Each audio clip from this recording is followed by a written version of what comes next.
Cette saison, je souhaite les pires malheurs sportifs à Brahim Diaz. J'espère qu'il jouera pas. J'espère qu'il aura pas de temps de jeu. J'espère qu'il marquera pas. J'espère, les gars, qu'il jouera le moins possible.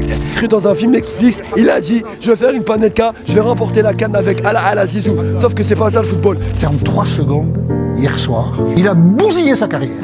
Il a pas tiré un penalty, il a fait une passe au goal. Les Marocains sont dans une colère noire. Il marquait le penalty, le Maroc gagnait la CAN. Là, tel qu'il a fait, bah oui, c'est le Sénégal qui a gagné le trophée.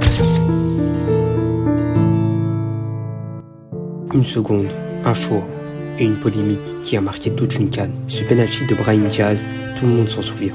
Mais pour comprendre pourquoi ce moment a autant choqué, il faut prendre le temps, il faut revenir en arrière. Et surtout, il faut comprendre le contexte exact. Finale de la CAN 2025. Maroc contre Sénégal.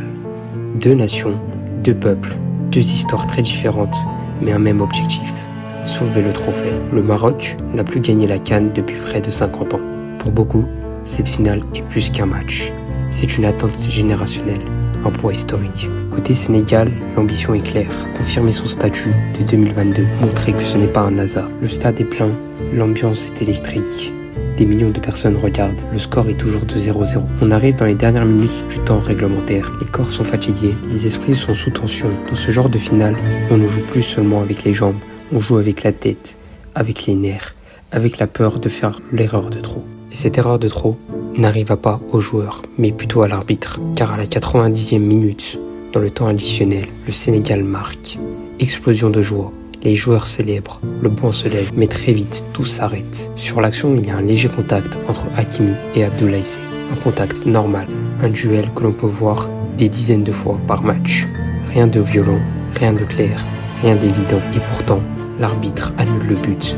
Décision immédiate, sans discussion, sans aller checker la VAR. Pour le staff sénégalais, l'incompréhension est totale. Les joueurs protestent, le blanc explose, les regards se tournent vers l'arbitre.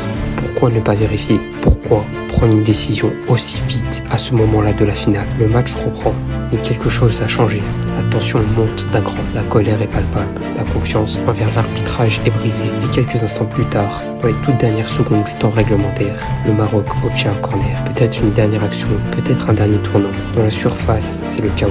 Les corps se bousculent, les maillots se tirent, la pression est maximale. Brahim Diaz est accroché. Il tombe, mais cette fois-ci, il ne reste pas au sol. Il se relève immédiatement et insiste. Il parle à l'arbitre, il fait signe vers l'écran. Il demande la VAR. Et là, changement total de scénario. Cette fois, l'arbitre accepte. Il va voir la VAR, les images défilent, puis la décision tombe. Penalty pour le Maroc. À cet instant précis, tout explose. 2 actions, 2 contacts, mais 2 décisions totalement différentes. Un but annulé sans VAR, un penalty accordé avec la VAR. Pour les Sénégalais, c'est incompréhensible. Ils quittent le terrain et rentrent au vestiaire pour contester. Le match est arrêté. Le stade attend. 15 minutes de vide.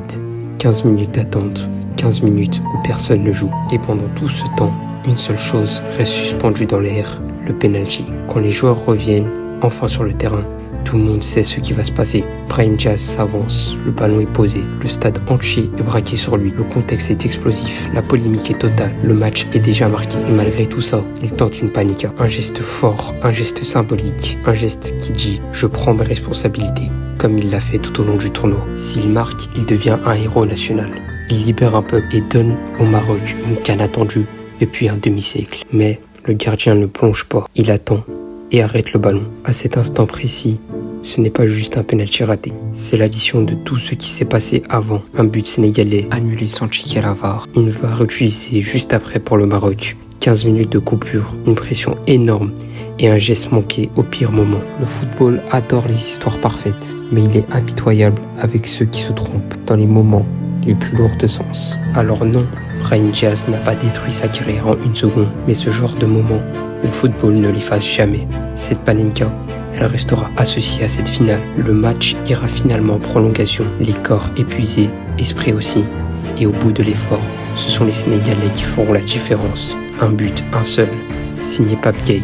Le Sénégal remporte la CAN et le Maroc passe encore à côté de l'histoire. Ce penalty raté n'est pas juste une occasion manquée, c'est peut-être le moment où tout a basculé. Et voilà l'équipe, c'est tout pour aujourd'hui. N'hésitez pas à vous abonner et liker la vidéo pour soutenir la chaîne. Et on se dit à bientôt pour d'autres histoires de foot.